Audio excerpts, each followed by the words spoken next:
Ballsy. That is how we describe Sackreligous. The man, the myth, the legend of legendary upside. He's deep in these streets. He's drafting thousands of teams. Let's get into it. Because I'm ballsy. I don't take no shit from anyone. Because I'm a stud. I'm ballsy.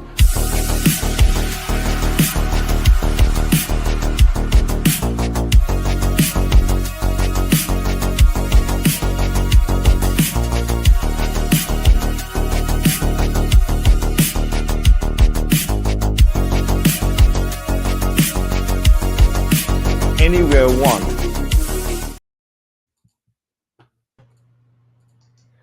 Gentlemen, how's it going? Sack, how you doing, brother? I'm doing well. Thanks for having me on, guys. Of course. Glad to have you. Candyman, how was your 4th of July? How's it going? Excellent. Doing great. Doing better every day. Excited to be here with you gentlemen tonight. Hell yeah. Well, yeah, as we customize kind of stuff in our show to our guests. So we have some Sack related clips in here ready for the stream. And then for the background, we have, some big dog in the background here. So fitting for you, Sack. But yeah, Sack, how has your summer been going so far? How has the drafting been going? And how many drafts have you done so far post draft? Yeah, I mean, it's been a good summer overall. It's been a very busy one. We've been there's been a lot of work at Leg Up just with getting the Sims and the Sidekick live. For so much of it, Shady would code up the Sims. The rankings team, we'd be getting all the inputs right and everything that we're telling the Sims, trying to translate the ball knowledge into something useful for the computer, right? And then once it's all ready, someone has to be the monkey that's going to get shot into space, right? And so I was that monkey for a lot of the testing. So if you saw me doing some stuff that looked a little weird in the pre-NFL draft stuff or very early, that was just the infancy of the Sims, making sure that we had everything dialed in right. I think I'm a little over 1,000 total drafts right now. Probably Holy shit. should finish squarely over 2.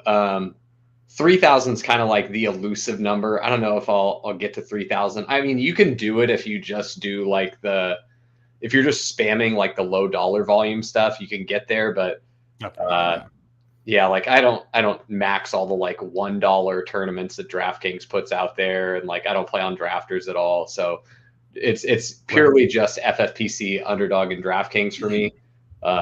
So 3,000 will be tough, but we'll see if we can get there this year. Nice. Just insane volume. You're a ball knower, you're deep in the streets and the data. I know you guys have the tool that we're going to be drafting with tonight. So why don't you just give us a quick kind of TLDR of kind of the Sims, how that works, and just so everyone understands when we're going through it. Yeah, so if you are familiar with the Sidekick and what we had last year, we had a kind of algorithmic approach to drafting where we were able to use historical data to kind of steer you down paths that we had extremely high confidence were going to be positive expected value ways to draft.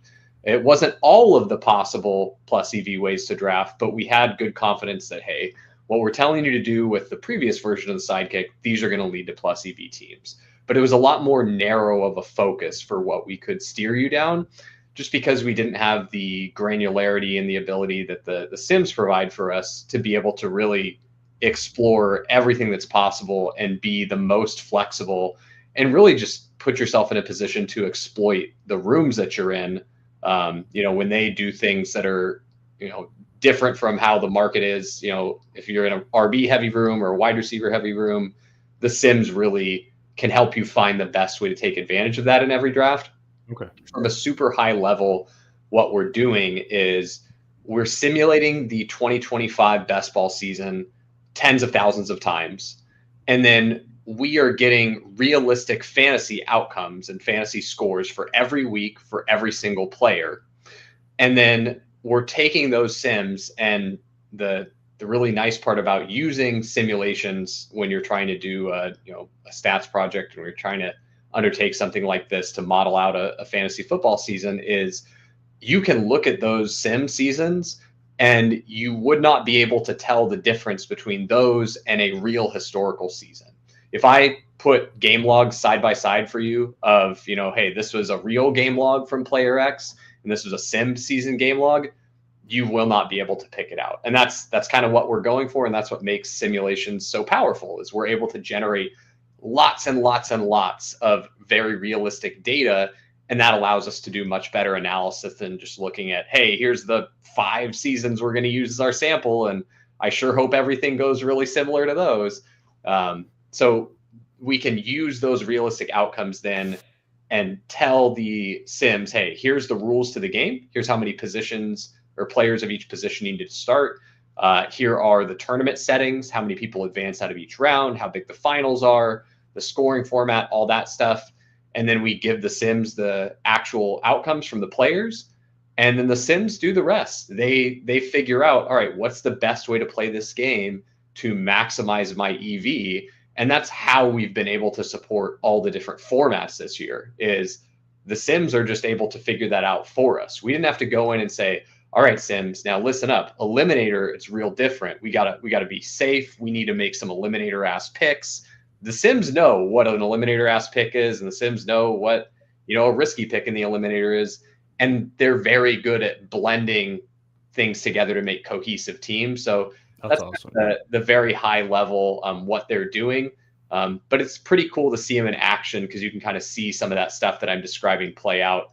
And happy to answer any other questions that you guys have as we're going through it tonight. No, that's great. You covered it perfectly. I'm really excited to draft with it and see how it goes, and kind of what it spits out. And Candyman, how have you been? What's going on with you? Give me a little bit of how your 4th of July. I know you've been traveling and doing other stuff. What's going on with you, brother?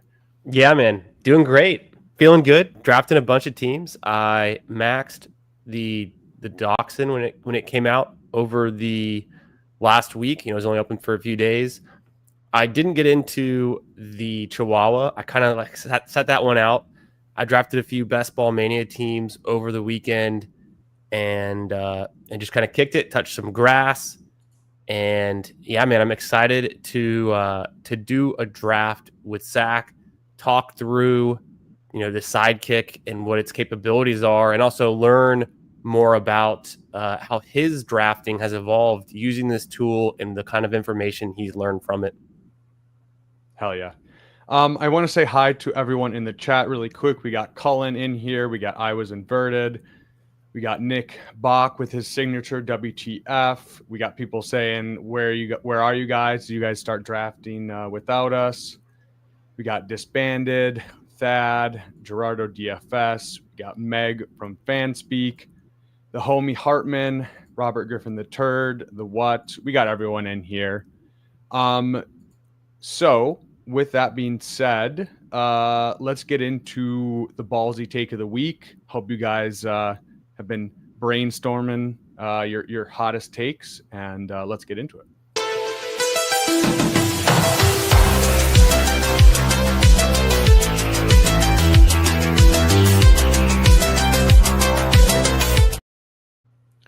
So, Sack, with you being our guest, why don't we start with you? What is your ballsy take of the week?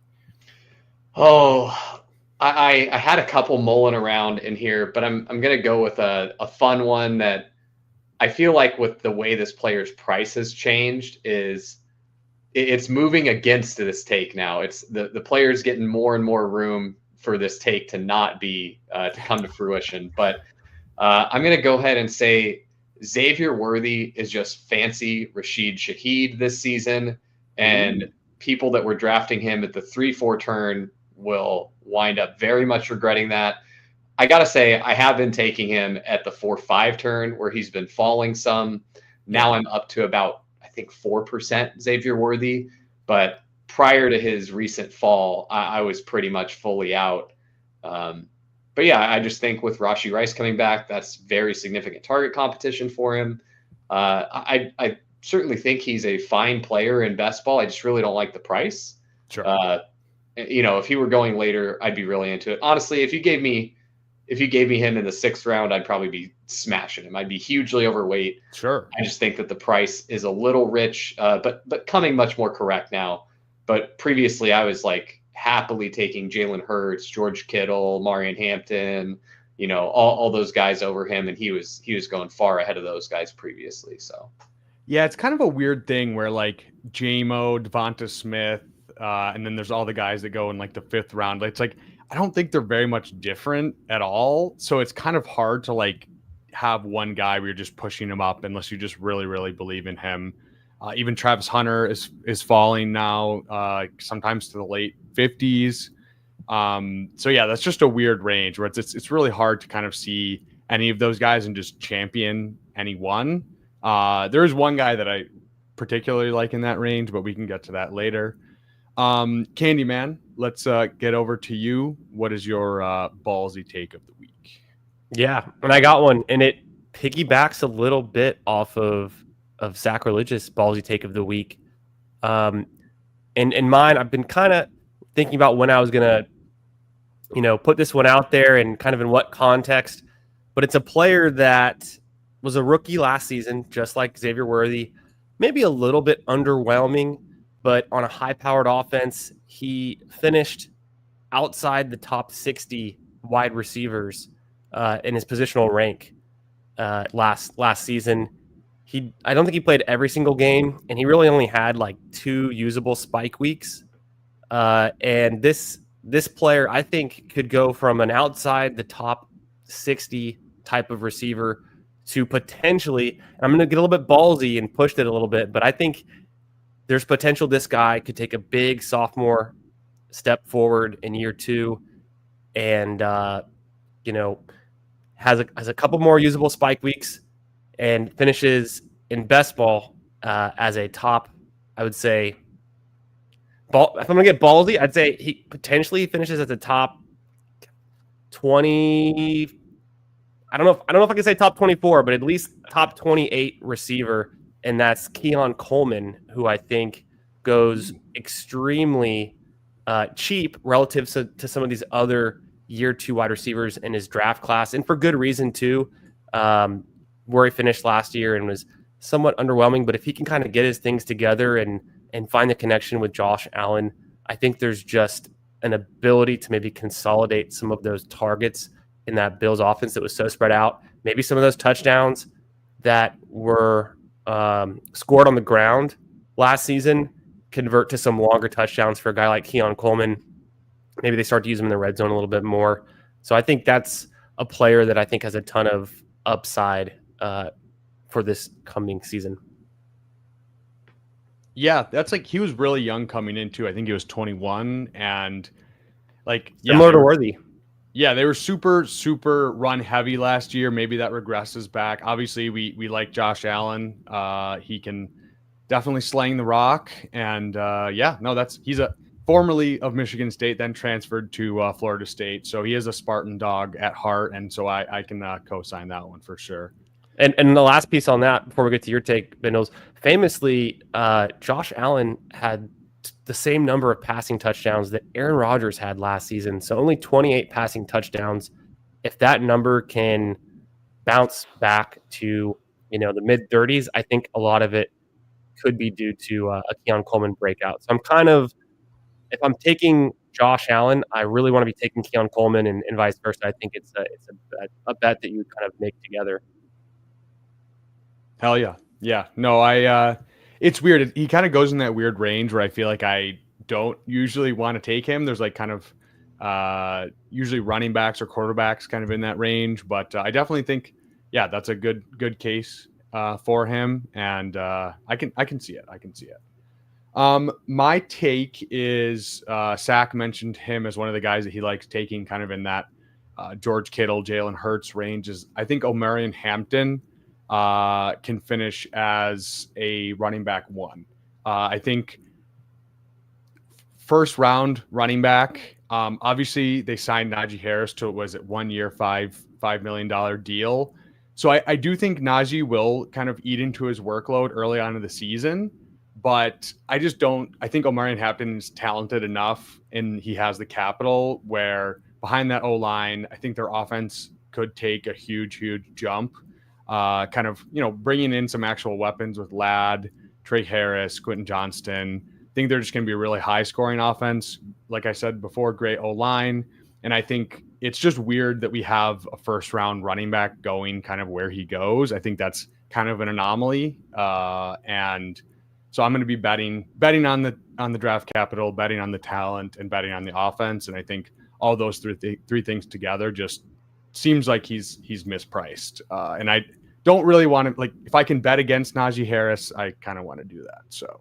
Well, speaking of that, have you heard the Najee related rumors lately? Have you seen these? No, I have not. Inform All me. right, this is a lot of speculation. I have not seen a very reliable source report on it yet, but I have seen the rumblings in the rumor mill. That is that Najee Harris was involved in a firework related injury over the 4th of July weekend. Yes. Allegedly, he was shot in the face with a firework. There was a rogue firework tipped on its side in his hometown where he's from. There are police reports validating that there was, in fact, an incident where someone was put into critical condition. 3 other people were injured. And there have been people that are like replying to Najee's Instagram stories from weeks ago with like thoughts and prayers and heart emojis, maybe people that are a little closer to the situation. Some people speculating that he was the one involved. Haven't seen anything concrete yet. But the most extreme rumor mill out there is that Najee Harris may have lost an eye in this incident. So holy crap. I don't know how truthful that is, but while we're speculating, this is what the rumor mill is currently peddling.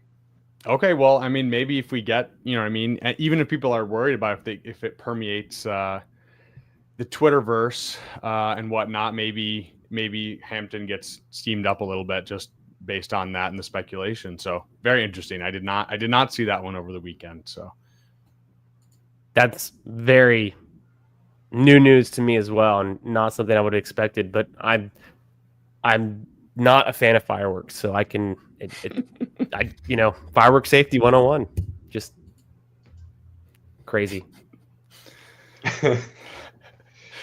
Yeah, I'm right here. I'm getting Typhel towered by Derek Henry right now. It's just Monday night. I mean, that sounds a lot like my 2024 best ball season, to be honest. Yes, pretty much. I should have put Saquon in here as well. Just screwing all the streamers and best ball people in these streets. All right, well, let's get into a draft. Let me pull up the overlay really quickly, and we can get started. And for y'all in the chat, we are waiting on, looks like 8 people. I thought it was 7, but someone must have jumped out. Yeah, if you guys want to get in here, looks like you can come draft with us. Yeah, Sack, are there any players in the first round that you're just like kind of fading, or are you just kind of going with ADP and just kind of trying to get a pretty even exposure across the first round? So I'm personally going lighter on the first round running backs. Okay. Just in kind of working with the Sims, they really do seem to prefer the first round wide receivers. Now we do, when we're, putting out a product where we're gonna, tell a lot of people, hey, these are the picks we're recommending to you. We don't want to put something out there where it's like, by the way, I hope you enjoy fading Bijan and Saquon and Jahmyr Gibbs and CMC, and you're just not going to have any of these guys. Like, that's not good. That's more risk than we would really want to have other people take on. So in the first round, we do have a little bit of ADP weight in there. So, if someone falls, we want you to be able to take that value, because the sidekick is considering things like, hey, falling players generate unique combos, and that can be helpful when you're advancing through the playoff rounds, things like that. And that's, just aside from the fact that, hey, falling ADP values, especially earlier in the draft, that's going to be more predictive of, hey, I'm getting a player that is going to outperform the draft capital I'm spending on him. So we'll see the sidekick still recommend running backs in the first round with the sims. And in fact, you'll see the little algo type thing at the bottom of the sidekick. It says classic there. Go ahead and change that to sim. And then we'll be off to the races. So usually my kind of rule of thumb is if Puka's still on the board, I'm not taking a running back, which might sound crazy because you're like, whoa, you're taking Puka like over Gibbs or Bijan or Saquon. But like here, I personally would take CeeDee Lamb. That's going to be pretty aggressive though. Like you're going to end up with not a lot of Bijan, not a lot of Saquon if you do that every time. Right. So if you're wanting to do something like that, where you're like, okay, yeah, I want to lean into what the Sims are saying, like I should take one of these elite wide receivers in the first round because there's good running backs available in the second round. You could maybe do something. I know Shady has said he's basically taking receivers unless the running backs fall one pick past ADP. So, hey, if Bijan goes a full pick past ADP, he'll just take Bijan instead there of the wide, instead of the wide receiver. So that's one way you could do it where it's not quite as aggressive as what I'm doing. And also I know that as I get further on into the summer and I'm doing huge volume of slow drafts or I'm doing lots of multi-tabling, a lot of that is just going to be absolute pure top guy, where right now, like 99% of my picks are top guy, except in the first round, I'm IKBing to wide receiver a little bit. Sure. Right. But when I'm doing 300, 400 slow drafts at once, I'm not going to be taking the time to be like, oh, let me actually take Puka here. And I'm just going to take the top guy. And I've already kind of planned for that mentally. So I know that my portfolio will get a little closer to balance as I'm doing this huge amount of volume where I'm going to be focusing a little bit more on diversification. So that's kind of how I'm approaching it personally. Makes a lot of sense. I like that approach. I like how you describe, targeting the wide receivers in round one because of the running backs available in round two. And when you're in the front half of the board like this, I've been doing kind of the same thing. I take a lot of CeeDee Lamb. I'll take him ahead of the running backs. And then when you're in the back half of the board, you have the luxury of being able to grab two wide receivers, whether it's like a Nico and a Monra or Brian Thomas and Drake London. There's a really fun way to play those combos. So I feel like you can't go wrong with like the first, 8 or 9 receivers off the board. One of those guys could easily be the receiver or the player you need to win week 17.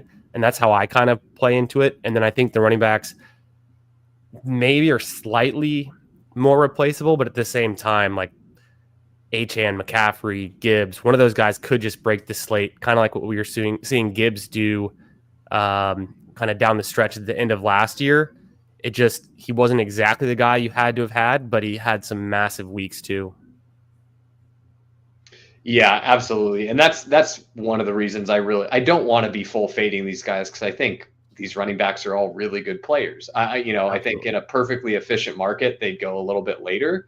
But also, some of the part of the reason that we, the Sims prefer the wide receivers is the market isn't efficient. And some of these running backs that go later should be going earlier. And so the whole dynamic, would change if the prices change. And that's another thing I've noticed over the course of the summer as these prices change. You end up with different players that you're getting recommended.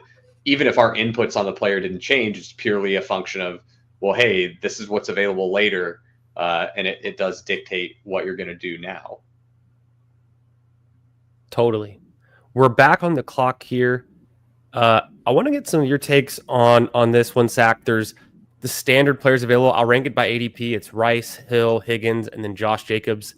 Looks like the sidekick is leaning towards Josh Jacobs. Yeah, I would go ahead and do Jacobs here. He's definitely not my favorite click, right? My heart really wants to take Rashee Rice or Trey McBride. 100%.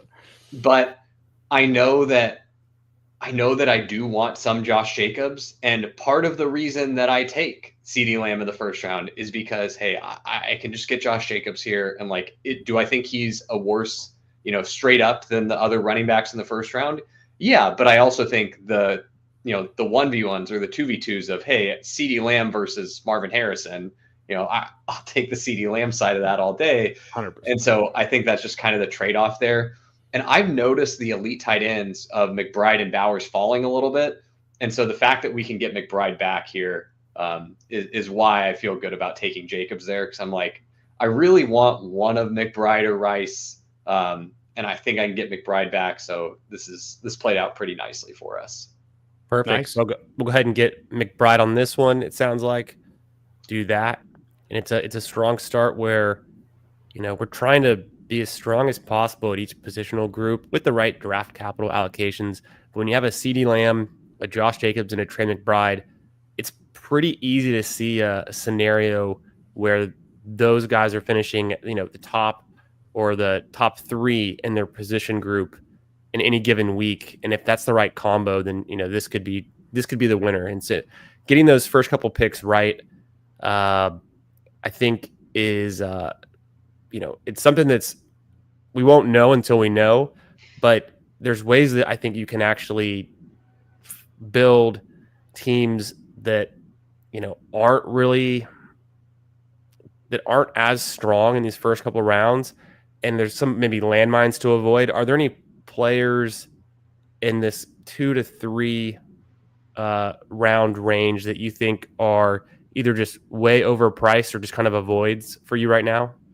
Yeah, the 2-3 turn is where it starts to get tricky. I mean, really, like, you see a lot of these guys like basically the entire second round through like Lad McConkey, through Rashi, really. Like, when you get into like T. Higgins and Tyreek Hill, like, there's concerns with both of those guys where it's like, all right, this is a little rich for Higgins, but like, I think he's appropriately ranked in order of wide receiver. Like, if he's mispriced, it might only be by a couple guys, but it's pretty fluid there. And Tyreek, you've got it's aging player concerns. He dealt with injury last year. Like, are we seeing the beginning of the end for him? Like, the Dolphins really didn't do too much to address offensive line, which was an enormous weakness, and really forced them to change their game, which I think it's like a pretty major risk. I really like the Dolphins if they can get their shit together this year, but when you have just such a fundamental broken part of your offense that forces you off of your game, like your core competency,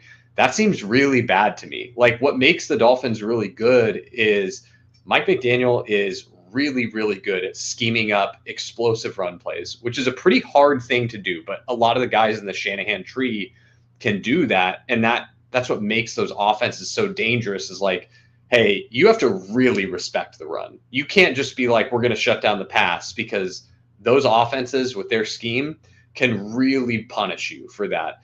But if the Dolphins line is as bad as it was last year, like, you really take away a major threat from them. And I think that kind of neuters them. And that's why we saw a lot of what we did last year. So, the bull case for Tyreek is clear. It's, hey, he's a lesser version of what he once was, but he still puts up 1,500 yards and 12 touchdowns or something with a bunch of huge breakaway plays, right?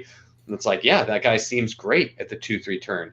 But as you get into this range where it's like Devontae Adams, Marvin Harrison, Garrett Wilson, Chase Brown, Breece Hall, Kyron Williams, Terry McLaurin, Mike Evans, JSN, there's warts on all of these guys. And I feel like there's a pretty decent tier gap here. I would say like Rashee Rice belongs ahead of T. Higgins, Tyreek Hill, right around that Lad McConkey, A.J. Brown range. And I kind of see like JT and Josh Jacobs and Trey McBride maybe is like that last bastion of, hey, these are guys that kind of belong. They're of a lower tier of the like first 16 to 18 picks, but they're still guys I'm happy about. But then you get into all those guys that go in the third. And the Sims kind of back this up too, and that they just think the elite quarterbacks are better picks than those guys a lot of the time. Now, you're not going to see elite quarterback 100% of the time, because just like we saw Josh Jacobs here, my dumb brain is like, I just want to take Rashee Rice 100% of the time. But the thing that the Sims really help with is, hey, dude, what if Rashee Rice's knee gets exploded by his quarterback? It sure would be a shame if you had 100% of your CeeDee Lamb teams with Rashee Rice on them. That'd be bad, wouldn't it? And so the Sims help with that because we've got outcomes like that in Rashi's range. Like, hey, Rashee can miss a whole season with injury sometimes. He can miss a couple games with injury, just like every other player. And so when we're sampling from those Sims and pulling your group for the draft, you can get that. But man, speak of the devil, we get Amari and Hampton, your guy Bindles, and I think he's a smash here. This is a really fun spot for him. Yeah, this is great. Like, I'm not a huge James Cook guy. You were kind of giving the bear case on Worthy, so yeah, I think this is easy click. Hurts is gone, and yeah, we might be able to get another receiver we like here coming back around. Yeah, I'd anticipate the sidekick's going to have us like a receiver here in the second. And there's some names that I like as well. Always good to be in the presence of another Rashi Rice Bowl. I think there's a bunch of guys in the chat who are pretty in or out on Rashi. But then I think, very smartly you said, you just don't want to be overexposed to any one given player. Injuries happen. That's one thing I learned. One of my key takeaways from last year, having 59 Nico Collins teams in Best Ball Mania. Didn't work out after a while. So we got Pickens up here. I think that's a pretty smash pick. I love Pickens. He's one of my favorite players at cost. I think you can having Lamb as well, I think we might see really consolidated target share in Dallas here. It feels like a smash, and I think Dak is pretty underpriced too. So we've got some really fun quarterback setup. Like, we've got Dak, who's underpriced. We've got Jordan Love with the Josh Jacobs, who's underpriced and has lots of really good other receiver options sprinkled throughout the draft. We have McBride with Kyler, who's reasonably priced. Hampton with Herbert, Herbert's underpriced. So I think we're going to be playing into the sidekick's hand here. The sidekick loves attacking quarterback in the window this year. Nice. It just thinks a lot of those quarterbacks are underpriced. And so oftentimes I'll see if we get a start like this where we don't get one of the elite quarterbacks and we're probably just going to hammer a bunch of these skill position players through the first, 7, 8, maybe 9 rounds, we might end up with 3 quarterbacks in a row in the middle of the draft, just to kind of make sure you've got a really solid room there. But love this start so far. This is a fun one. Yeah, you want to read off our start so far, Sack? Sure. In the first round, we got CeeDee Lamb, followed that up with a Josh Jacobs pick at the 2-3 turn. Then we get Trey McBride around the turn. Very balanced start, 1 receiver, 1 running back, and 1 tight end.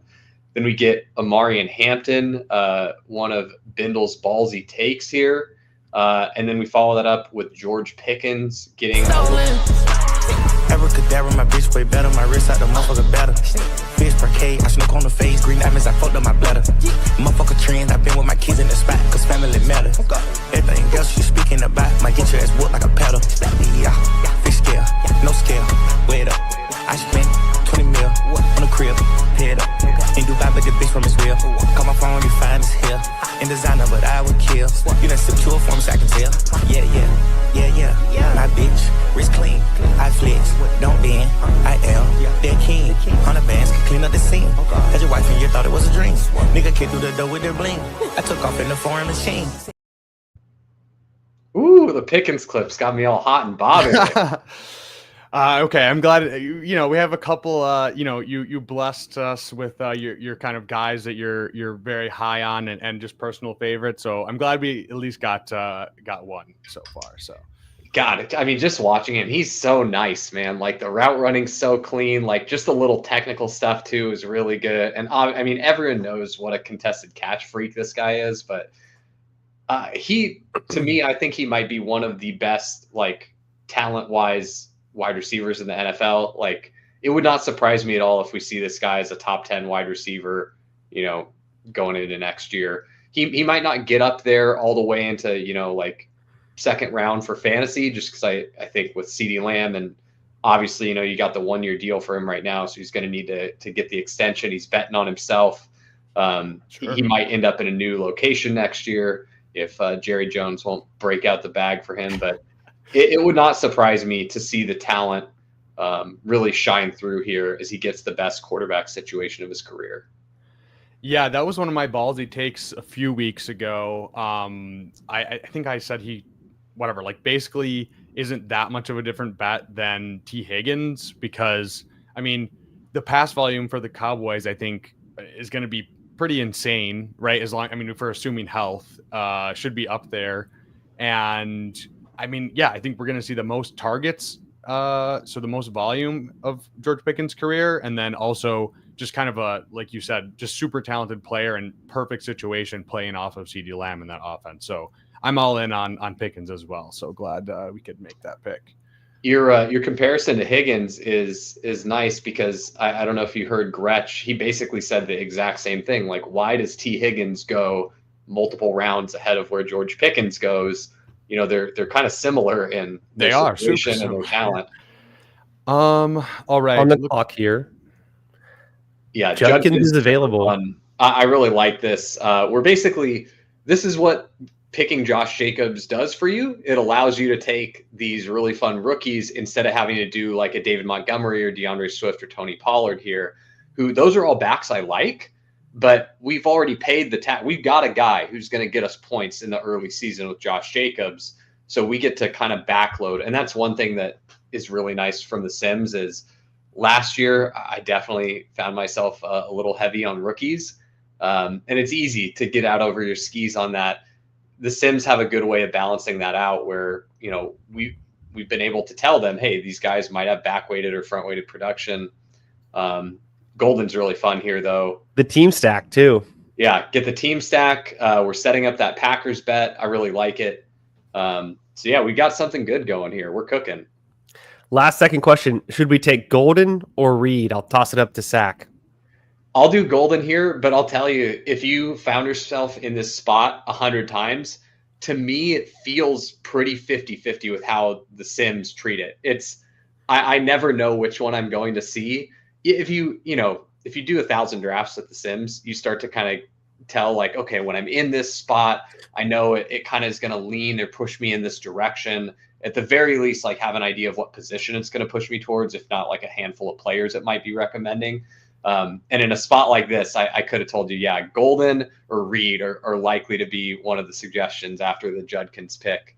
But it helped me start thinking about best ball a lot more like how I used to think about poker hand histories, like way back in the day playing online poker, where it's very much like spot dependent. It's not like, oh, you just always take this player, like Judkins is a smash, therefore you always take Judkins. It's like, no. You take Judkins when you're set up in a spot to take Judkins. You don't just like take him every single time. There are good situations to take him, and there are situations where it's not as advantageous to take him. And you might have needed 2 receivers here, or you might have really wanted to get, Sam Laporta here if he falls all the way to, pick 70 or something. And so there's I find it a lot easier to wrap my brain around when I think of it as like, okay, I've seen spots like this before. And that's one of the big learnings I had from the Sims, where kind of like diagnosing spots and figuring out how to attack those, because it started to get so much more complex as we dove down the Sims rabbit hole, where it's like, okay, all these rules of thumb that we have don't really hold all that broadly. Like they were useful when we didn't really have anything better, but now that we can get more granular, it's like, okay, yeah, that idea of like, oh my gosh, I have to take a wide receiver here because otherwise I'm going to be behind. It's like, well, not really, because there's wide receivers we like just as well at the 8-9 turn. So like, yeah, to Judkins, you don't have to take Deebo Samuel over Judkins here. Like you can just take Josh Downs when he comes to you at pick 94, and we think that's going to be pretty similar to Deebo Samuel. So like, take Judkins. I wanted to ask you about that. So, maybe as a best ball bro, we might be focused on that week 17 correlation and just say, you know what, Deebo, he's been good before. He's on a new team, but there's the week 17 with Washington and Dallas. But Deebo wasn't like our top pick there. Is it more about his season-long scoring outcome, or is it just, anything there between like the week 17 versus just taking the better player that with probably going to be Quinshawn in terms of scoring points? Yeah, I think you framed it really well there. It's so much of it. The first thing that the Sim is caring about is how good is this player? How, what the range of outcomes that we have for this player, like how do these compare to the other players I could be considering for the pick? And so Deebo and Judkins both have wide ranges of outcomes, but they're for 2 totally different reasons, right? Deebo is because he's an older player. The last thing we saw was he started to fall off a little bit. His efficiency was wavering. His yards after contact, while still good relative to like other receivers in the league, saw a pretty decent decline for him. And, you know, a lot of it was not from elusiveness. Like his elusiveness really went down. So that's concerning, where it might not be as reproducible as it had been in the past for him. He looks like he may have lost that. And so his range of outcomes is wide, because we're looking at, well, what if he's still got it versus what if he's totally dusted, right? And Sure. as you get through the season, he's getting older. And so you've got that risk. Where Judkins, the range is wide for a different reason. It's, hey, this is a rookie. We've never seen this guy play. Like, we don't know how good he is in the NFL. We have reason to believe he's pretty good from what he was as a prospect. And so the ceiling's very high because he's a rookie running back in the NFL. Like, that's typically when those guys are near their peak, right? Right. We'll take a brief pause here as we get to smash Jaden Higgins. I love Higgins. I noticed that the Marvin Harrison Jr. drafters on our right, you know, in the middle of the board, on our inside, not in the corner. So there's not really a high risk that Kyler gets snatched up. So I was going to say, you know, Smash Higgins. Yeah. smash Higgins, and then both J-Mad and Andy Hu have a quarterback already as well. So a little bit more confidence that Kyler wouldn't go to him, and we could still nail the Kyler stack with McBride. My only other question would be, do you consider Dak at this point? Yeah, good question. I think what the Sims are going to tell us here, unless these guys ahead of Kyler all go, is, hey, these skill position players, there's going to be a tier break by the time you get on the clock again. And so we'd rather gobble up one of these, because you have an embarrassment of riches at the quarterback position that would be good picks for you, right? There's so many. Sure. Imagine we get back to the turn and we can double tap Dak Prescott, Jordan Love. We're like, okay, that seems good. And so that's I think that's what we're seeing from the Sims here. Hypothetically, pretend we didn't take Trey McBride and we had another receiver or another running back. I would think that the Sims probably prefer Kyler here then, because it's like, sure, you can continue to get deeper at these skill positions, but, you know, you've already got so much strength here. But yeah, I love doing Jaylen Warren here. He's actually one of my highest drafted running backs this year, which is funny because last year we were Jaylen Warren was like the leg up guy. You know? I know. And this year it's just kind of like quietly like, yeah, we're still taking a lot of Jaylen. We're still Warren. in, baby. So anyway, yeah, I do think he's a pretty good pick here. So happy to get him on the team. By the way, just for quality of life stuff, you can double click. So yeah, zoom up on the sidekick and now double click like near the top and it'll minimize itself. Yeah, incredible. Double click. Perfect. Okay. And so you can just double click to undock it, and that way it's not in the way. I was just trying to, work on my dexterity a little bit there, getting some reps in. But yeah, great tip. Super fun, easy to use tool. It was super easy to download, to set up, and it's a great tool so far. Very smooth. But yeah, two things there. I guess it goes all the way back to the George Pickens pick.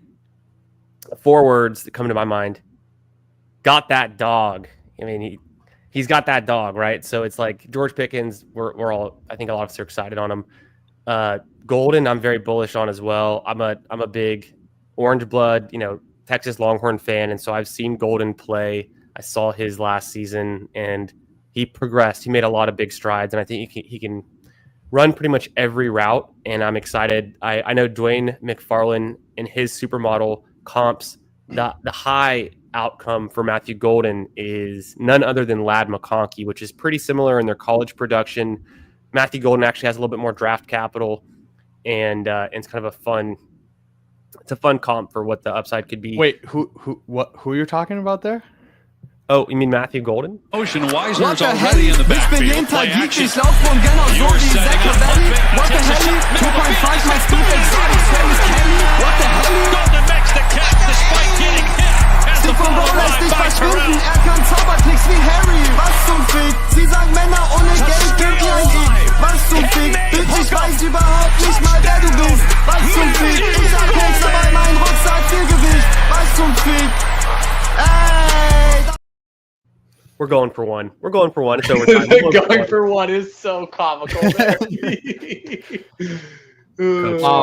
Yeah, it's Love funny that guy. because I think we were debating between Golden and Reed there, and I think he's the Texas fan. He's more the Golden guy. I'm the Jaden Reed bull. But I like them both. No. We I think we both like them both, but it's just funny because I feel like we like every time we get there, I'm like, I want Reed more, and Candyman's like, no, we got to go my guy. So Yeah, I like them both. I'm like biased towards Reed. He's one of my favorite players. I think he's very good. But that is one thing that the Sims have helped me a lot with because I can see the inputs we have on them. I feel confident that our inputs on each of those players is correct. And so then when I get recommended one of them, I'm like, okay, yeah, I'm doing this at the frequency that is reasonable given the inputs. And yeah, I'm into this. So it does help me diversify those spots where it's like, what I actually think, which we've reflected in the inputs and the rankings, and my bias are like two different things. And it's like I want to draft how I actually think. I don't want to let my bias take over on every spot like that. And so that has been nice to be able to help diversify me a little bit on spots like that. Well, actually, I don't know if we're gonna have enough time for. I'll ask you after the next turn because I have another question, kind of off of one of our earlier picks as well. So let's get through these couple picks, and then I have a question for you.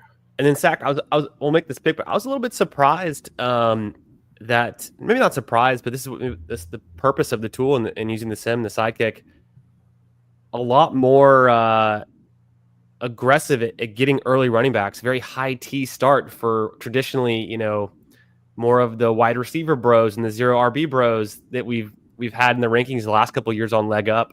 It's pretty running back heavy, but I like it.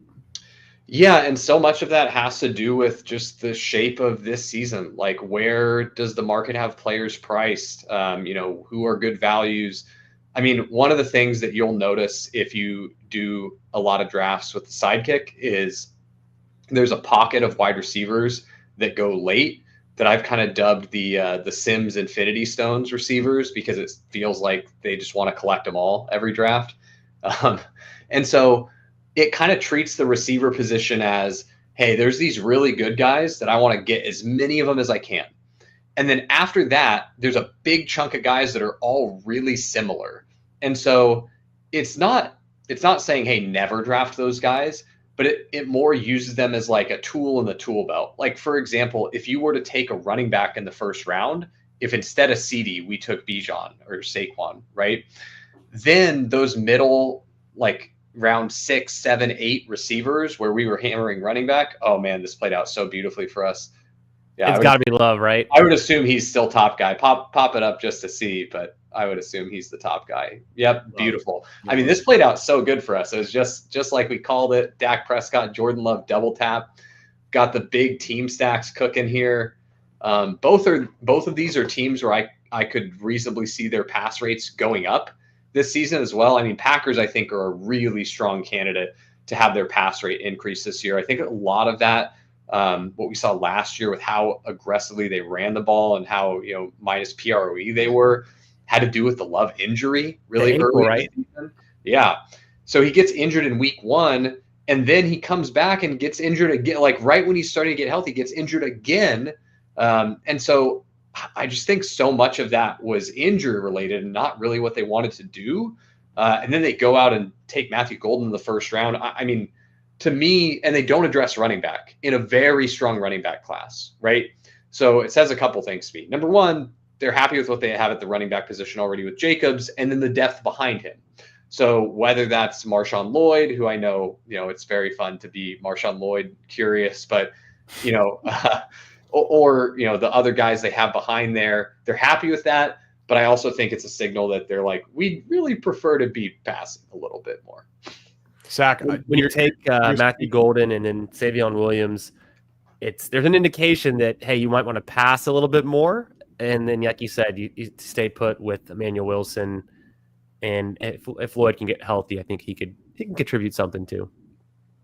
Yeah, you're speaking my language, Sack.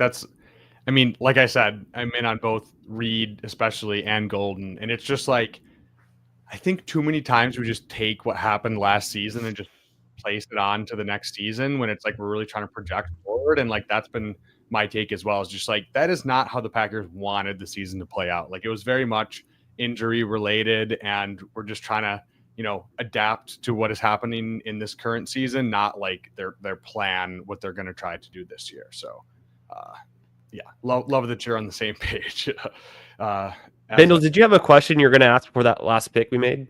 Yeah, I just wanted to address, because I know you said before when we were talking that you're really in on Bowers this year, and we obviously took McBride, but how have you kind of been approaching tight end? Like, obviously, it sounds like you're high on those two guys, but just kind of from overarching standpoint.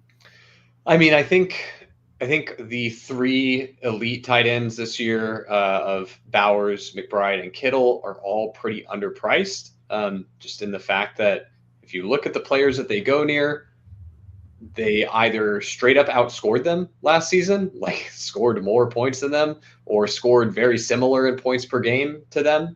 And they play at the tight end position. And I think that the drop from those three elite guys to the next group of tight ends is pretty precipitous. Like, we didn't get crazy out, like, in as far as like the percentile of outcome for Brock Bowers and Trey McBride last year. Trey McBride didn't score like any touchdown. So I don't think that was a particularly high-end outcome for McBride. And then Bowers had 5 touchdowns, and his quarterbacks were pretty bottom of the barrel. Gardner Minshew, AOC, in a very non-functional offense, right? Like, right. I just think that we could see both of those guys take leaps even beyond what we saw from them last year, which were very good seasons. If you got the exact season that you got last year from those guys, Bowers near the 1-2 turn, or like in the middle of the second, wouldn't be an absolute smash, but he wouldn't hurt you very much, right? And so to me, it's like a small miss, big win type of situation, because when you get the type of ceiling season that we could see from Bowers, that's worthy of like the literal 101. I mean, we saw Kelsey go there. We saw Kelsey go 101 or in the first couple picks. Man, this is a beautiful spot. Dallas Goedert, awesome value for us here. Yep. He's close to ADP, but like rankings wise, I think this is such a smash here. And this is another cool thing. Like, my brain would be like, oh my gosh, I have the Cowboys double stack already. I should just do Jake Ferguson. It's like, well, dude, sometimes you should do Jake Ferguson here, and sometimes you should not do Jake Ferguson here.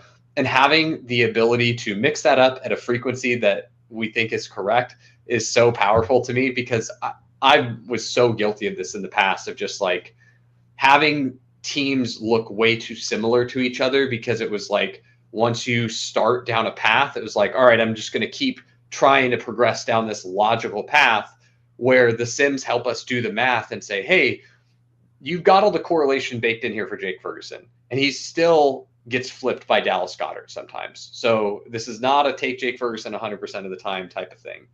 Right. All right, we're into the Infinity Stones territory here. And so this is why the Sims feel comfy going a little lighter at wide receiver. Like, hey, we got CD and Pickens early, and then we threw on 2 really high upside rookie bets. And so our upside is kind of accounted for. And now we're getting to the chaperone part. And so the Sims, you're going to look at this and be like, what the fuck, dude? Demario Douglas, like 2 rounds ahead of ADP. And really what the Sims are saying here is your next like 3 or 4 picks are all going to be these receivers. So if you want to, you can take Dobbs here, because he probably doesn't come back. Right. And one thing that we don't have as a feature in the sidekick right now that we will be adding in the future is an indicator telling you the probability that the player comes back based on historical data. We can, I've got the model built already. It's just something we need to actually code into the sidekick and have that in the overlay. But here you would probably see a red sign on Romeo Dobbs, where it's like, hey, don't try to, if you want this guy, don't try to push him. He's not coming back. And on Demario Douglas, we'd probably have like a yellow sign where it's like, you could push him and get him back here about half the time.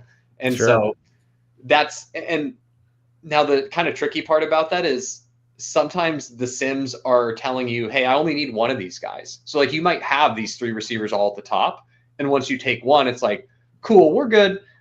We do need to address running back, though, so we're going to do that next. And so you'll see a big change up in what's at the top of the Sim. So I would recommend for people who are, if you're going to take advantage of the free trial that we have at Leg Up right now, where you can try the Sidekick for 5 days for free.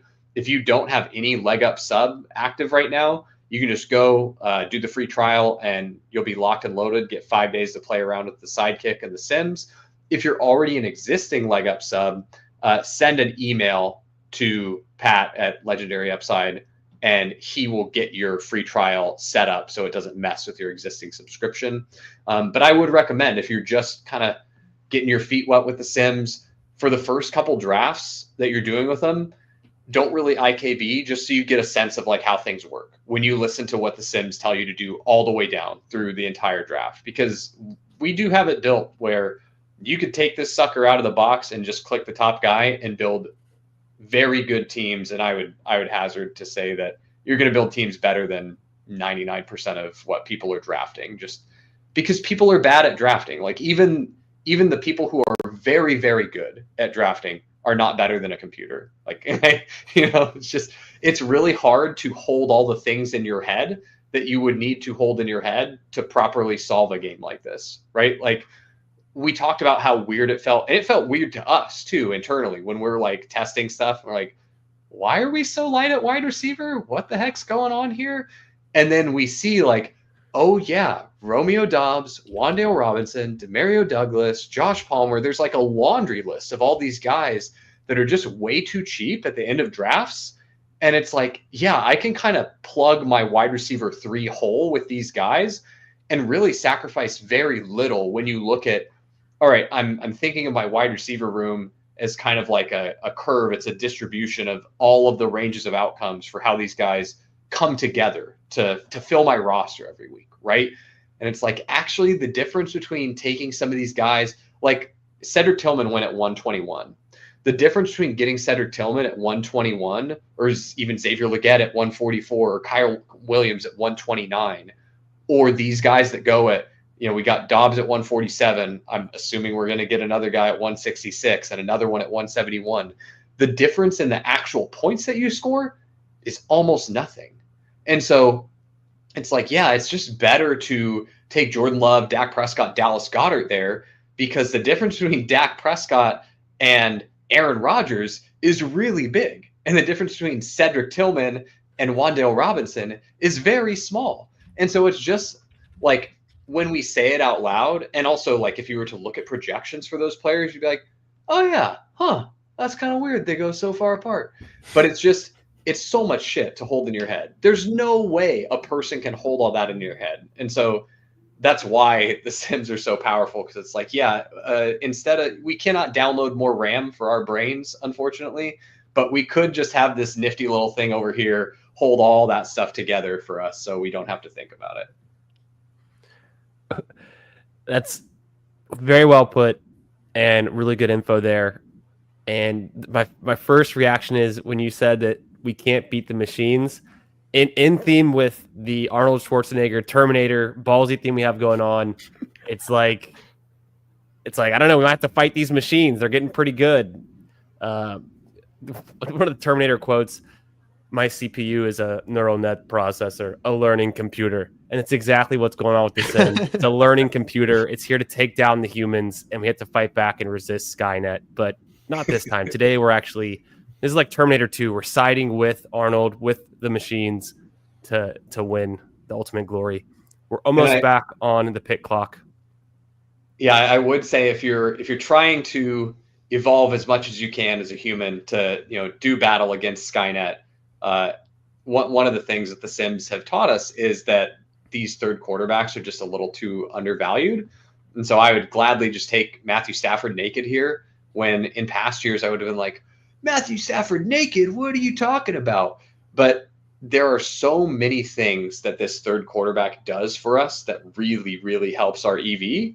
And I can get into some of that. But the thing that I wanted to get into is, if you use the Sims to learn some lessons of like, oh, okay, third quarterback is like pretty undervalued, and the time at which I execute that, when I take these third quarterbacks that are like, hey, Stafford's going to start 17 games, he's going to be pretty consistent, like he might not have these super high upside outcomes. Every once in a while, he can drop a 30 burger, but they're not going to come all the time.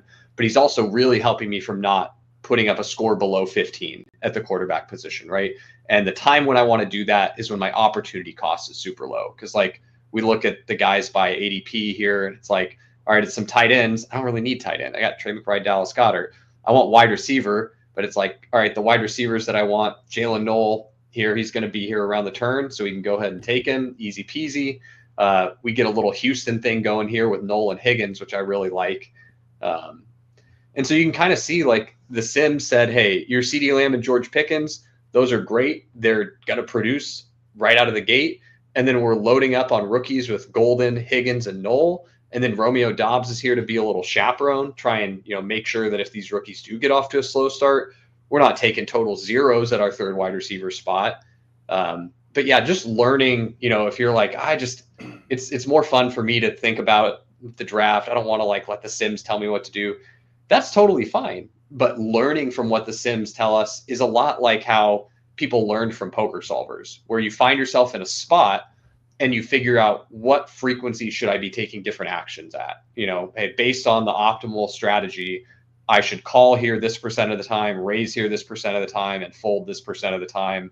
And my range should look like this, So kind of treating the Sims as a learning tool as well is really neat, especially with the alt formats, where I feel like people really do not actually know how to draft those. There's just a lot of hypothesis around it, but the Sims are a really good tool to learn how to do those. That makes perfect sense. I love the receiver room right now. There's 2 Cowboys, 2 Packers, and 2 Texans. It just it makes a ton of sense. Just keep team stacking. We also have Jacobs, obviously Dak and Love, and then the tight end room with Goddard and McBride. Hard to get much stronger than that without overpaying. I'm going to do a quick commercial break here while we are coming around the turn. So give me a couple seconds.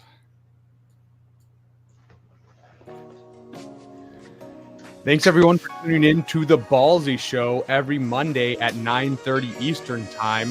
We have Chris the Candyman. If you guys aren't already subscribed, the link is down in the bio. Go check out Legendary Upside and check out all of Sackreligious's work and all the other great people they have there.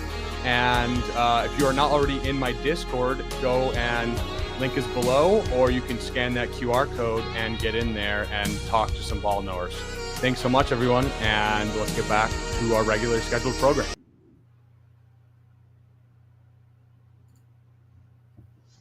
Incredible. Okay, so what are we going to look at to finish out here? We have a couple more picks, probably some receivers. I guess running back and receiver most likely, right? Yeah, I would anticipate there's a couple running backs here near the end of the draft that we really like and think are undervalued. Sanders makes sense. Jarquez Hunter makes sense. Kareem Hunt just says, hey, we don't have very many running backs, so it's like let's just get a guy. He's going to be a body, and he helps us from taking a zero in a week where someone's injured or we've got guys on bye, right? So do you lean into IK being towards the end of the draft, or you still let it play out? I'm like 99% top guy. The times and all IKB it's more based on, hey, I have a different preference than our rankings team, because there's a lot of us that work on the rankings and all the inputs over at Leg Up, and so Hopkins is awesome here as a bring back for this. I know, right? Stack, and he also helps in that. Hey, we need a veteran presence to kind of hold things down, get us off to a little bit of a fast start. Even like 8 points in week 1 could be really awesome for this team because of how heavy we are on the rookie receivers. So he fits in really nicely there. But yeah, the times that all IKB are, hey, it's telling me to take Demario Douglas 2 rounds ahead of ADP. Now, if you notice, we did not get Demario Douglas back. He didn't make it. So sometimes the Sims just know. I've been punished a bunch of times like that, being like, I'm going to IKB because I'll get this guy coming back. It's like, nope, he was the best pick for your team, and you tried to push him, and you didn't get him, and you're an idiot. So, That's happened more than I care to admit. So sometimes I'll IKB that, and I use the model that I built that will happen the sidekick eventually, where it tells me the probability of a guy coming back. The other ones that I'll IKB is, hey, the team's really high on player X, and I feel differently, or the team thinks that this player's range of outcomes is different than I do, and so I'll IKB it there. It's a little easier for me to do because I know where all the bodies are buried in the rankings and the inputs. But Jarquez Hunter is awesome here. Love it. With Matt Stafford. That's beautiful. But yeah, I would say if you're someone who you're getting started with the Sims and you're like, I mean, I got my own player takes, I want to IKB some of these, there's a couple things I'd recommend. Number one is, again, if you're just starting with them, do a couple drafts where you don't IKB a damn thing. Just get a sense. You just need to kind of like get your feet under you and know like how they're going to pilot stuff. Sometimes you'll find yourself in really uncomfy situations. You're like, dude, what the fuck? 2 wide receivers through 7 rounds? Like, this is terrible. I'm so screwed. And then it digs you out and you're like, oh, okay. I didn't really see how it was going to do that, but it managed it. And so you need to get your feet under you for it. Then after you kind of have a sense of how the Sims work and what they're going to like and pockets of the draft they want to attack, then I would say kind of make a list of players where you disagree with the leg up ranks. If you're like, dude, I need Brashard Smith in every single draft. Like I would take Brashard Smith over, Roshan Johnson. Or I'd take him over, Rico Dowdle or wherever it is that you think he should go. Kind of having a player to peg that to. Especially if you think that the profile is similar in like how the distribution of points will come for the player. So like for Brashard Smith, I think it's reasonable to assume that he's going to have some back-weighted production. He's a 7th round rookie running back, probably hard for him to take a huge role out of the gate, but definitely reasonable for him to win that job in a backfield that's kind of devoid of talent, right? For him to say, hey, I'm king in the castle now by the end of the season. So if you see, hey, Leg Up is recommending me, Giddens here, but I prefer Brashard Smith, that's probably a pretty good spot to IKB. You're like, both these profiles should be similar. They're going to be back weighted. They're both running backs. Like that's a reasonable spot for you to say, I'm going to take the player I prefer. Or when you get to these, late wide receivers and you're like, dude, I do not want to take Wan'Dale Robinson. Like, I know you guys like him. I think he stinks. I'm not going to take him at all. That's fine. You're going to have all these different recommendations, and you could instead say, all right, I prefer Romeo Doubs to Wan'Dale Robinson. I'm just going to take him over, or I'll take Demario Douglas over him, or what have you. So I would say finding similar players that you can compare to and use that kind of as like your threshold or your benchmark to IKB a guy works. The other thing is, and I think this is why letting the Sims kind of roll for a couple drafts to get a sense, knowing how it likes to steer through different scenarios is helpful. Where when you see like, hey, if you start running back in the first round, it's really going to like those kind of middling wide receivers. It's going to like Jawan Jennings a lot. It's going to, sometimes you will draft Chris Olave now, right? Where if you started wide receiver heavy, it's going to say, dude, don't worry about those receivers. You're strong at receiver. You know what's really cool here? RJ Harvey, Travion Henderson, Quinshon Judkins. I mean, shoot, if you're weak at running back, maybe a little Alvin Kamara. I know it's yucky, but maybe a little bit of that to get us started strong out the gate. And so kind of feeling out like how it likes to pilot stuff will then give you an idea of like, okay, I really don't like taking Alvin Kamara, so I'm going to make sure that I've got a strong early season running back before that, so the Sims are not trying to steer me to Alvin Kamara. So like understanding how you could help nudge the Sims down paths that you prefer too. So those are some different ways I'd recommend IKBing it. But really, like, I do think we built a pretty strong thing here. And so if you wanted to just be top guy all the way through, you're going to draft pretty similar to how, Shady and I are drafting. And you'll still have a very different portfolio to us because the way that we are sampling the subset of Sims that you see that determine your rankings in each draft, we're grabbing tens of thousands of Sims. You're going to get a different chunk of Sims than I have. And, Bindles is going to get a different chunk of Sims and Chris is going to get a different chunk of Sims. And so you might even be in a draft with 4 or 5 other Sidekick users and your rankings will all look different and they will all be reasonable given the like you might have Jaden Reed at the top, someone else has Golden at the top, right? And so that's kind of why I really like just rolling with it. It does help you with your diversification. This is a fun spot, though. We get to pick kind of from our favorite late dart throws. I definitely think receiver makes sense for us here. And Trey Tucker and Troy Franklin are both like the archetype that I think makes a lot of sense, where they both should have roles on their team. I do think Tucker is a little more likely to be getting more snaps out of the gate than Franklin, just because Denver is going to be a lot more rotational. They're both total dart throws, right? Like, to be clear, the Sims would have them, very, very close in how much EV they add to your team. But I do kind of like the ever so slight lean tiebreak to Trey Tucker with what we have here. Pretend like instead of Golden and Higgins, we got, say, Jerry Jeudy and Josh Downs there instead. Then I might be like, well, give me Troy Franklin, because I think Trey Tucker, I don't think he's really live to like explode into something much bigger than what we've already seen from him. But maybe Plays a lot of snaps.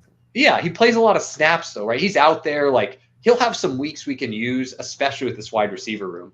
But Troy Franklin, like if he can get out of Sean Payton jail, where he's like, hey, you're no longer this rotational guy who loses snaps to Lil Jordan Humphrey. You're like a guy that's on the field 70, 80% of snaps. All of a sudden, Troy Franklin could be really cool. So it's just like that ever so tiny difference in archetype dictating what we need here, which I think is cool. Shout out Lil Jordan. Hope you're doing good out there. Miss you, bro. On the Giants this year, that's interesting. Notorious Texas Longhorn, got to keep tabs on your guys.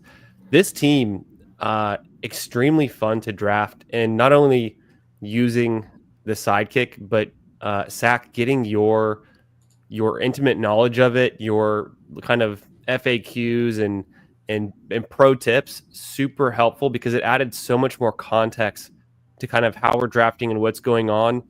And I kept trying to ask you questions about, well, do we, do this or that? And you've drafted a bunch on this, and you've helped develop it. So that taking the top guy in most scenarios is really the way to use it, and to let the draft play out. The team we built, I think it's cooking. This is a really fun team. Yeah, I really like this one. We got 3 stacked up quarterbacks with 2 pretty big team stacks. Got some week 17 bringbacks in there. It's a very fun one. And yeah, I would say, part of the reason that I'm just like, hey, we're going to do the boring thing of clicking the top guy is, number one, I do think that's really, if you're just giving it a try, if you're going to take advantage of the free trial, do it for at least a couple, just to get a sense before you start getting out there in the IKB wilderness. You totally can IKB, and you can still build awesome teams. But I'll tell you, when we were doing our internal testing, we had a way to test the strength of all of the teams that were drafted. And we actually did a stream over on the Leg Up channel where we had subs submit their draft history, and we evaluated all the teams. And Shady and I were pretty much purely drafting top guy. And Pat would, do his Pat special where he's drafting a lot of top guy, but then he's like, oh, but I really like this guy, and I'm just going to do this instead. Cough, cough, Drake May. Yeah. And so when we're testing the teams, we can see, how many of the teams that this user drafted were in the top 90th or the top 10th percentile, above the 90th percentile, above the 80th percentile, 70th, etc. We had them bucketed into 10 percentile buckets. And what we found is, if you were using top guy on the Sims, you were just going to be performing the best. Like all of my top, 3 10 percentile buckets above the 90th, above the 80th, above the 70th were all double the neutral rate. You would expect that, if you have 100 teams drafted, you should have 10 teams in each bucket if you're a totally average drafter, right? 10 really good, 10 pretty good, 10 good, and then all the way down to 10 of the worst, right? The Sims had more than double their fair share of teams in the top, 90th, top, above 90th, above 80th, above 70th. And then with Pat had a lot of very strong teams. I think some of Pat's IKBs actually played out really well, where he's doing stuff like reading the room, and he's like, ooh, I actually cannot push this quarterback here because, like you said, Chris, I noticed where the Kyler the other guy who might take Kyler is, because he took Marv. And so finding stuff like that in the draft room can be value add to the sidekick. And so I think that's why some of Pat's teams were so strong. He had some really strong ones. He also had the highest number of weak teams compared to Shady and I. So of the three of us that were using Sims to test stuff, Shady and I were pretty steady Eddie. Like, we're going to get good teams damn near every time. You know, how good they are depends. They might be really good to like better than average, right? And then Pat was like, I'm going to get these monsters, or I might have drafted too many rookies. Sure. No, that makes sense. That makes perfect sense. I do have to leave probably in around 35 to 40 minutes. Do you guys want to rip a 20-second draft? I don't know, Sack, if you have the time, and Candyman, you guys tell me. We didn't talk beforehand, but I do need to cook some dinner, and okay. On the West Coast, it's 8:00 here, so I probably need to get some meat on the barbecue. Sustenance. If I plan on having something at a reasonable time tonight. But right. I had a super fun time drafting this with you guys. I'd love to come back on. You know, whenever you need a guest in the future, just let me know. This is a super fun stream. Very fun. One question before you go. I'm curious. I want to know more about Jaylen Warren, because I think I had 20% Jaylen Warren, and I was drafting not every draft off the leg up ranks last year in 2024, but I was always comparing them to my internal ranks, and I kind of averaged them out in some ways. But I took a good amount of Jaylen Warren, and I felt a little bit burned on him, and I think that's influencing me this year, where I have him, pretty far back in my own personal ranks compared to ADP. And maybe some arguments I've heard for him, besides what I already knew last season, is that, hey, look what Aaron Rodgers did checking down last season, to the short and intermediate passes he was doing. Maybe we see more of that now that Rodgers is in Pittsburgh. But I'm just curious, more kind of for the bull case from USAC on Jaylen Warren this season. Yeah, I mean, the first thing is he's cheaper than he was last year, right? We're getting like almost a 2-round discount on him. His situation should be a little bit better. I mean, the line in Pittsburgh is one of their strengths. Yes, he's competing with Caleb Johnson, but in college, Caleb really was not that much of a pass catcher. Now, guys can emerge and do it in the pros. We don't have to see it from them in college, but it's nice to have already seen them do it in college if you're trying to project that forward into the NFL. Jaylen Warren's also one of the best pass blockers in the league. So I think that Caleb Johnson would really have to do a lot to unseat Warren from his third down and passing downs roles and 2-minute drill. That's where you do get a lot of the high value touches. And then really, I think the biggest thing that a lot of people overlook is Jaylen Warren was injured going into the year last year, and that really hampered him. He tried to play through it. The team did shut him down for a couple weeks there. Was it a hamstring?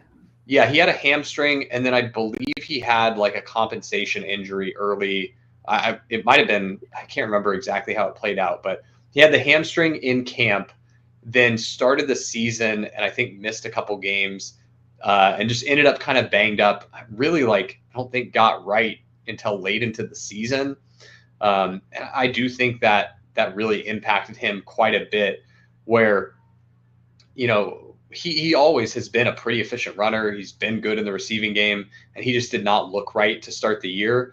So I think that's part of what is driving his price down this year. People are kind of over-indexing to, hey, he wasn't good last year. And it's like, well, yeah, he was injured. And I think we do that often with players. And so it's really important to try and separate the performance decrease because of injury and the performance decrease because, hey, this player is just not as good anymore.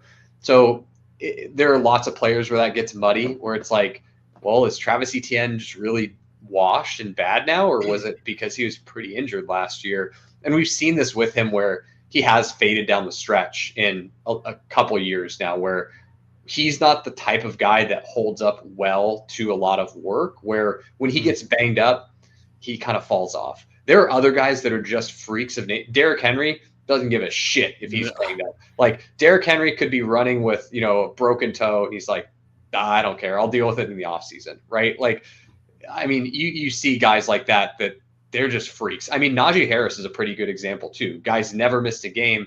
That was one of the things that Pittsburgh liked so much about him. Like, the dude could be totally banged up. And that's, if you look at Najee's career, one of the seasons that I think led everyone to hate on him so much was the season where he played with a metal plate in his foot.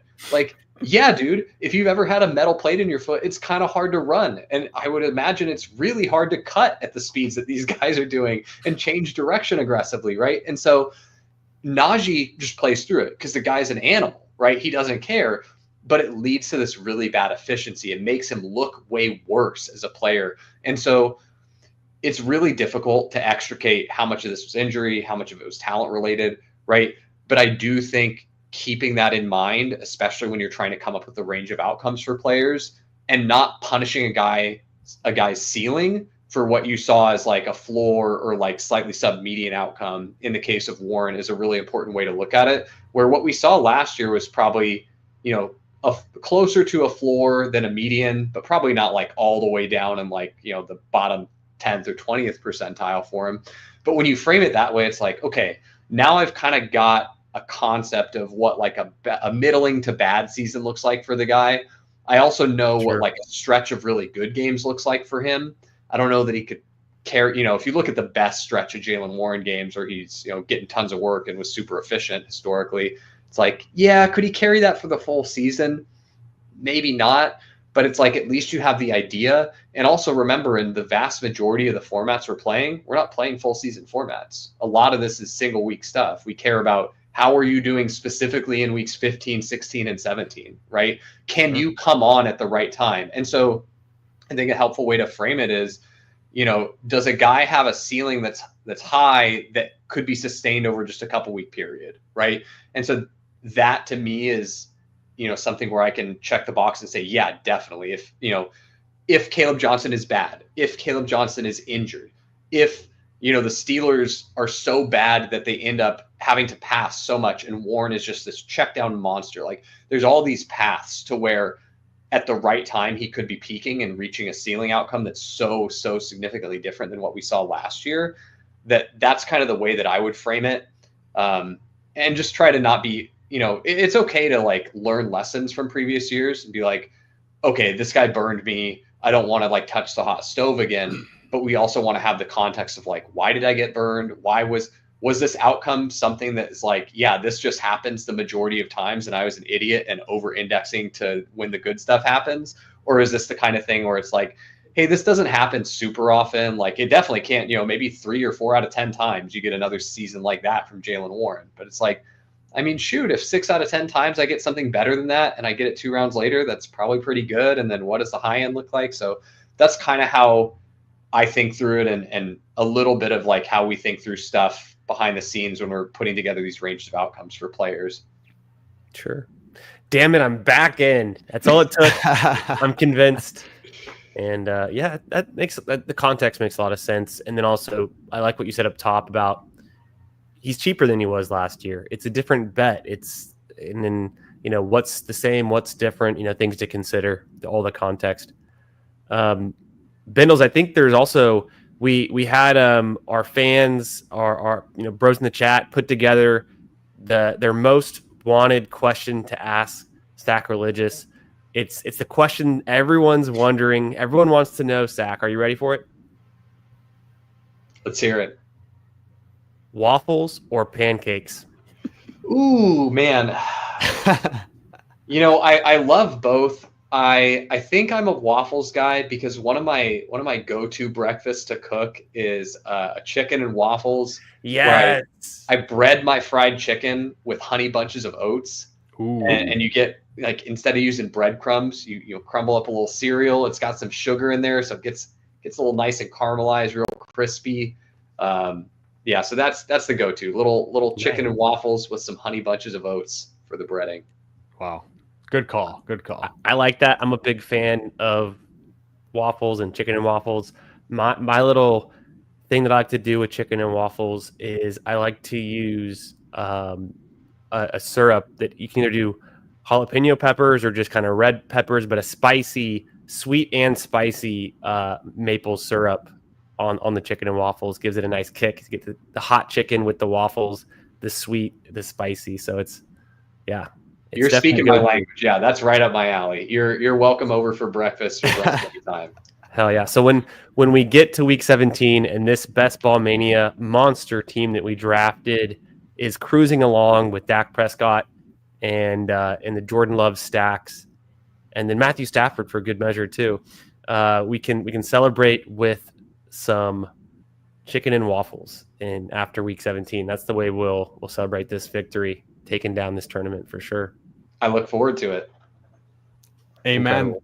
Well, Sack, thank you so much for taking the time to join us. You're a wealth of knowledge and a true ball knower at heart. So really appreciate you. And yeah, if you guys aren't already subbed to Legendary Upside, the link is down below.